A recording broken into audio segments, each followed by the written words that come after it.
Hello friends. Andhra Pradesh government side నుంచి medical college అంటే government medical college, అలాగే గవర్నమెంట్ జనరల్ హాస్పిటల్ ఈ రెండిట్లో కూడా వేకెన్సీలను ఫుల్‌ఫిల్ చేయడం కోసం ఒక నోటిఫికేషన్ అయితే రిలీజ్ చేశారు. దీనికి లొకేషన్ వచ్చేసి వెస్ట్ గోదావరి డిస్ట్రిక్ట్ ఏలూరు అనే సిటీ ఏదైతే ఉందో, ఆ సిటీలో ఉన్న గవర్నమెంట్ మెడికల్ కాలేజ్, ఇంకా గవర్నమెంట్ జనరల్ హాస్పిటల్ ఈ రెండిట్లో కూడా వేకెన్సీలనేవి ఫుల్‌ఫిల్ చేస్తున్నారు. దీనికి సంబంధించిన నోటిఫికేషన్ అయితే 13థ్ మే రోజు అయితే నోటిఫికేషన్ అనేది రిలీజ్ చేయడం జరిగింది. అప్లై ప్రాసెస్ వచ్చేసి 2nd జూన్ నుంచి 16థ్ జూన్ వరకైతే మీరు అప్లై చేసుకోవచ్చు. దీనికి ఓకే. ఇంట్రెస్ట్ ఉండి క్వాలిఫికేషన్ ఉన్న క్యాండిడేట్స్ అందరూ కూడా ఈ జాబ్‌కి అప్లై అయితే చేసుకోండి. దీనికి మినిమమ్ క్వాలిఫికేషన్ వచ్చేసి 10th క్లాస్ ఉన్న క్యాండిడేట్స్‌ని కూడా రిక్రూట్ అయితే చేసుకోవడం జరుగుతుంది. సో, మంచి అవకాశం అయితే ఉంది ఫ్రెండ్స్. వీడియోని స్కిప్ చేయకుండా చూడండి. అన్ని డీటెయిల్స్ అయితే ఎక్స్‌ప్లెయిన్ చేస్తాను ఈ వీడియోలో. వ్యూవర్స్ ఎవరైతే కొత్తగా వచ్చారో వాళ్ళందరూ ఛానల్‌ని సబ్స్క్రైబ్ చేసి పెట్టుకోండి ఫ్రెండ్స్. నేను రెగ్యులర్‌గా ప్రైవేట్ జాబ్స్, ఇంకా గవర్నమెంట్ జాబ్స్ సంబంధించిన వీడియోస్ ఈ ఛానల్‌లో అప్లోడ్ చేస్తూ ఉంటాను. వాటికి సంబంధించిన నోటిఫికేషన్ మీకు ఇమ్మీడియేట్‌గా రావాలంటే ఛానల్‌ని అయితే సబ్స్క్రైబ్ చేసి పెట్టుకోండి. అలాగే మీ ఫ్రెండ్స్ ఎవరైనా జాబ్ సీకర్స్ ఉంటే వాళ్ళతో కూడా వీడియోని షేర్ చేసుకోండి. వీడియో మీకు హెల్ప్‌ఫుల్ అనిపిస్తే వీడియోని కూడా లైక్ చేయండి ఫ్రెండ్స్. ఓకే. ఇక్కడ చూడండి, ఏలూరు సిటీలో గవర్నమెంట్ మెడికల్ కాలేజ్, ఇంకా గవర్నమెంట్ జనరల్ హాస్పిటల్ ఏలూరు అని చెప్పి మెన్షన్ చేశారు కదా! ఈ 2 లొకేషన్‌లో కూడా వేకెన్సీలు అనేవి ఖాళీగా ఉన్నాయి. ఫుల్‌ఫిల్ చేస్తున్నారు. దీనికొచ్చేసి ఆఫ్‌లైన్‌లో అయితే మీరు అప్లై చేసుకోవాల్సి ఉంటుంది. ఆన్‌లైన్‌లో అప్లికేషన్ పెట్టుకోవడానికి లేదు. ఆఫ్‌లైన్‌లో అయితే అప్లై చేసుకోవాలి. అంటే దీనికి అప్లికేషన్ ఫామ్ ఉంటుంది. అప్లికేషన్ ఫామ్ డౌన్‌లోడ్ చేసుకొని దాన్ని ఫుల్‌ఫిల్ చేసిన తర్వాత దానికి సంబంధించిన డాక్యుమెంట్స్ ఏవైతే ఉన్నాయో అవన్నీ అటాచ్ చేసి మీరు ఈ కాలేజ్ అడ్రెస్ ఎక్కడైతే ఉందో ఆ అడ్రస్‌కెళ్ళేసి మీరు సబ్మిట్ అయితే చేయాల్సి ఉంటుంది. దానికి సంబంధించి అన్ని డీటెయిల్స్ అయితే చెప్తాను. ఓకే.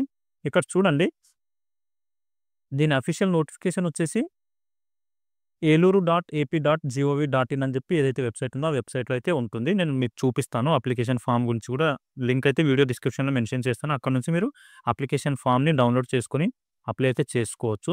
ఓకే. లాస్ట్ డేట్ వచ్చేసి 16థ్ జూన్ వరకు ఉంది కాబట్టి ఇంట్రెస్ట్ ఉండి క్వాలిఫికేషన్ ఉన్న వాళ్ళైతే అప్లై చేసుకోండి ఖచ్చితంగా. మినిమమ్ 10th క్లాస్ క్వాలిఫికేషన్ ఉన్న క్యాండిడేట్స్‌ని కూడా తీసుకోవడం అయితే జరుగుతుంది. డిఫరెంట్ డిపార్ట్మెంట్స్‌లో అయితే వేకెన్సీస్ అనేవి ఖాళీగా ఉన్నాయి.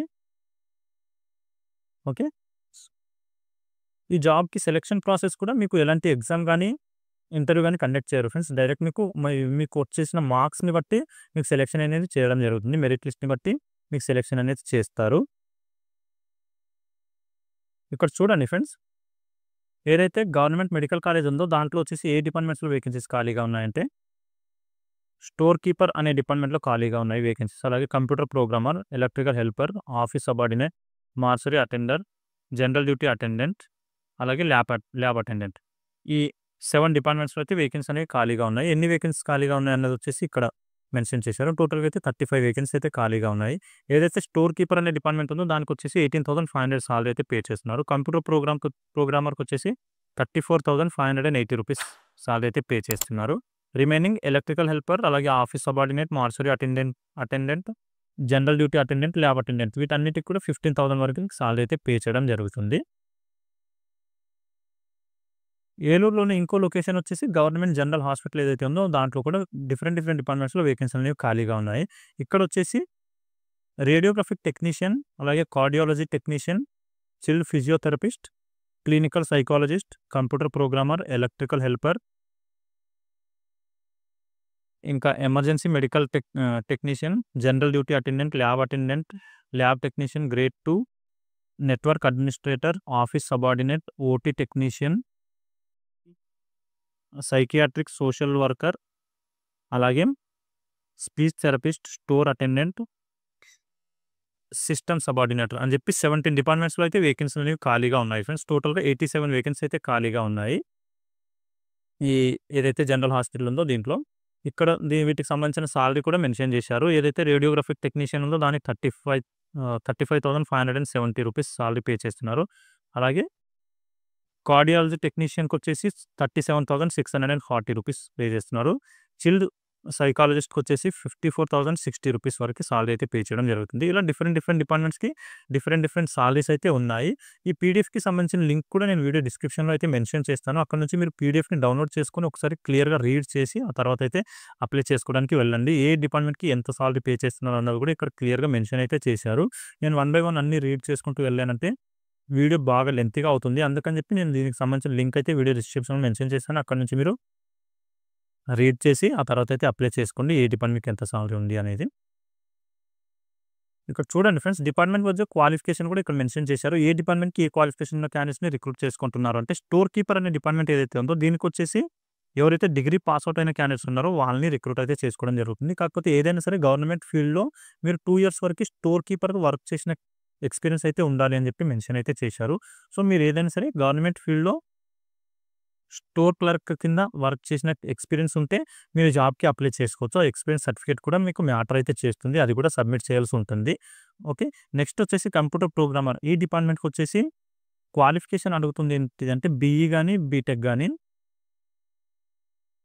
లేదంటే ఎంసీఏ అడుగుతున్నారు. Post graduate in computer science అని చెప్పి అడుగుతున్నారు. ఈ క్వాలిఫికేషన్ ఉన్న క్యాండిడేట్స్‌కి 3 ఇయర్స్ పాటు కంప్యూటర్ ప్రోగ్రామర్‌గా వర్క్ చేసిన ఎక్స్‌పీరియన్స్ కూడా ఉండాలి అని చెప్పి అయితే మెన్షన్ చేశారు ఫ్రెండ్స్. ప్రైవేట్ సెక్టర్ లేదంటే గవర్నమెంట్ సెక్టర్‌లో దేంట్లో అయినా సరే మీకు ప్రోగ్రామర్‌గా వర్క్ చేసిన ఎక్స్‌పీరియన్స్ అయితే ఉండాలి 3 ఇయర్స్ వరకు అని చెప్పి మెన్షన్ అయితే చేశారు. పైన ఏదైతే స్టోర్ కీపర్ అనే డిపార్ట్మెంట్‌లో దీనికి మాత్రం ఖచ్చితంగా గవర్నమెంట్ ఫీల్డ్‌లోనే వర్క్ చేసిన ఎక్స్‌పీరియన్స్ అడుగుతున్నారు. కానీ ఇక్కడ కంప్యూటర్ ప్రోగ్రామ్‌కి వచ్చేసి ప్రైవేట్ సెక్టర్ లేదా గవర్నమెంట్ సెక్టర్‌లో దేంట్లో అయినా ఎక్స్‌పీరియన్స్ ఉంటే సరిపోతుంది 3 ఇయర్స్ వరకి. కాకపోతే క్వాలిఫికేషన్ మాత్రం బీఈ గాని, బీటెక్ గాని ఐటీలో కంప్లీట్ చేయాలి. లేదంటే ఎంసీఏ లేదంటే పోస్ట్ గ్రాడ్యుయేషన్ కంప్యూటర్ సైన్స్‌లో కంప్లీట్ చేసున్న క్యాండిడేట్స్‌ని అయితే రిక్రూట్ చేసుకుంటున్నారు. అలాగే నెక్స్ట్ డిపార్ట్మెంట్ వచ్చేసి ఎలక్ట్రికల్ హెల్పర్. దీనికొచ్చేసి ఎవరైతే 10th క్లాస్ పాస్ అయిన తర్వాత ఐటీఐ కంప్లీట్ చేశారో ఆ క్యాండిడేట్స్‌ని అయితే రిక్రూట్ చేసుకోవడం జరుగుతుంది. ఈ ఐటీఐలో కూడా ఎలక్ట్రికల్ కంప్లీట్ చేసిన క్యాండిడేట్స్‌ని మాత్రమే రిక్రూట్ అయితే చేసుకుంటున్నారు. రిలివెంట్ ట్రేడ్ అని చెప్పి మెన్షన్ చేశారు కాబట్టి ఎలక్ట్రికల్ హెల్పర్‌గా రిక్రూట్ చేసుకుంటున్నారు కాబట్టి వాళ్ళు ఖచ్చితంగా ఐటీఐలో ఎలక్ట్రికల్ అనే ట్రేడ్‌లోనే కంప్లీట్ చేసున్న క్యాండిడేట్స్‌ని ప్రిఫరెన్స్ అయితే ఇస్తారు. నెక్స్ట్ డిపార్ట్మెంట్ వచ్చేసి ఆఫీస్ సబార్డినేటర్.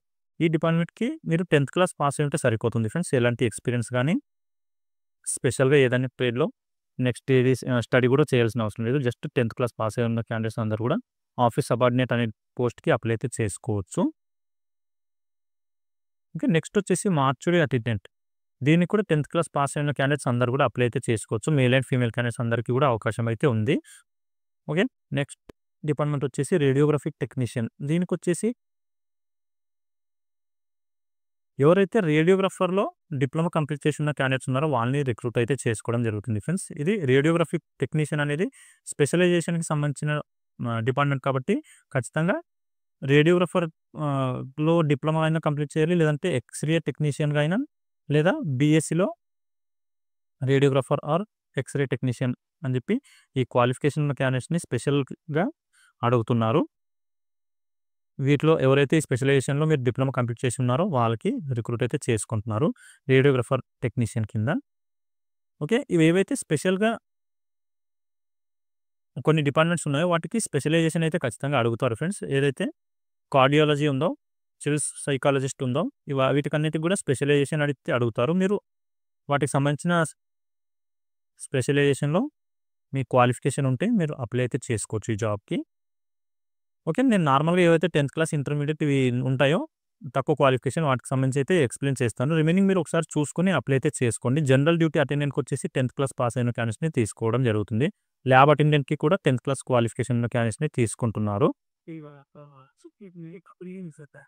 ఓకే. ఇలా డిఫరెంట్ డిపార్ట్మెంట్స్‌కి సంబంధించి డిఫరెంట్ క్వాలిఫికేషన్ అయితే అడుగుతున్నారు ఫ్రెండ్స్. అన్నీ నేను ఇప్పుడు కవర్ చేయలేకపోతున్నాను. వీడియో లెంతీగా అయిపోతుంది. అందుకని చెప్పి మీరు ఒకసారి పీడిఎఫ్‌ని డౌన్లోడ్ చేసుకొని రీడ్ చేసి ఆ తర్వాత అయితే అప్లై చేసుకోవడానికి వెళ్ళండి. స్టోర్ అటెండెంట్‌కి ఏదైతే డిపార్ట్మెంట్ ఉందో దీన్ని కూడా 10th క్లాస్ క్వాలిఫికేషన్ ఉన్న క్యాండిడేట్స్‌ని అడుగుతున్నారు. సో, రిమైనింగ్ ఏవైతే లెంతీగా క్వాలిఫికేషన్ ఉన్నాయో వాటికి సంబంధించి మీరు ఒకసారి రీడ్ చేసి ఆ తర్వాత అయితే అప్లై చేసుకోండి. ఏజ్ లిమిట్ వచ్చేసి ఇక్కడ చూడండి ఫ్రెండ్స్, మాక్సిమం ఏజ్ వచ్చేసి 42 ఇయర్స్ అడుగుతున్నారు. 42 ఇయర్స్ కంటే తక్కువ ఏజ్ లిమిట్ ఉన్న క్యాండిడేట్స్ ఎవరైతే ఉన్నారో అందరూ కూడా అప్లై అయితే చేసుకోవచ్చు ఈ జాబ్స్‌కి. అలాగే ఎస్సీ, ఎస్టీ క్యాండిడేట్స్ ఎవరైతే ఉన్నారో వాళ్ళకొచ్చేసి 5 ఇయర్స్ పాటు ఏజ్ రిలాక్సేషన్ ఉంది. ఏజ్ రిలాక్సేషన్ గురించి SC, ST, BC, EWS candidates ఎవరైతే ఉన్నారో వాళ్ళకొచ్చేసి 5 ఇయర్స్ పాటు ఏజ్ రిలాక్సేషన్ అయితే ఇవ్వడం జరిగింది. ఈ 42 ఇయర్స్ కంటే తక్కువ ఉన్న క్యాండిడేట్స్ ఎవరైతే ఉన్నారో వాళ్ళు ఇంట్రెస్ట్ ఉండి క్వాలిఫికేషన్ ఉంటే ఈ జాబ్‌కి అప్లై చేసుకోవచ్చు ఫ్రెండ్స్ మీకు. మీరు అప్లై చేసుకోవడానికి వచ్చేసి ఫీజ్ ₹250 ఉంది. ఎవరైతే ఓసీ క్యాండిడేట్స్ ఉన్నారో వాళ్ళకి మాత్రమే ₹250 ఫీజ్ అనేది ఉంది. రిమైనింగ్ కేటగరీకి సంబంధించిన అందరికీ కూడా ఫ్రీగానే మీరు అప్లై అయితే చేసుకోవచ్చు ఈ జాబ్‌కి.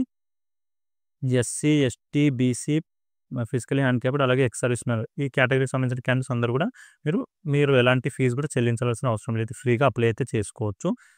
ఎవరైతే ఓసీ క్యాండిడేట్స్ ఉన్నారో వాళ్ళు ₹250 డీడీ అయితే కట్టాల్సి ఉంటుంది. ఓకే. ఒక పోస్ట్‌కి అప్లై చేసుకోవాలనుకుంటే ఒక డీడీ కట్టాలి. అలాగే మీరు 2 గాని, 3 గాని పోస్ట్‌లకు కూడా అప్లై అయితే చేసుకోవచ్చు జాబ్స్‌కి. డిఫరెంట్ డిపార్ట్మెంట్స్‌కి. సో, అలాంటి టైంలో మీరు ఎన్నైతే డిపార్ట్మెంట్స్‌కి అప్లై చేస్తున్నారో అన్ని డీడీలయితే కట్టాల్సి ఉంటుంది.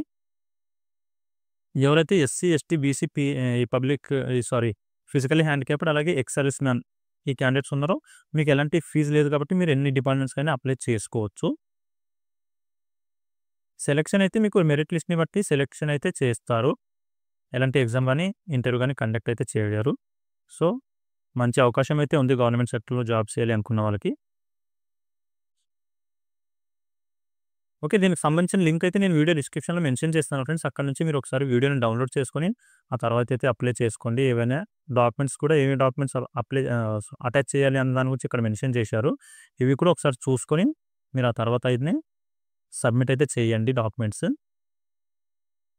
మీరు అప్లికేషన్ ఫామ్‌ని ఫిల్ చేసిన తర్వాత అన్ని డాక్యుమెంట్స్ అన్నీ అటాచ్ చేసి ఏ లొకేషన్‌లో సబ్మిట్ చేయాలంటే ఇక్కడ చూడండి ఫ్రెండ్స్.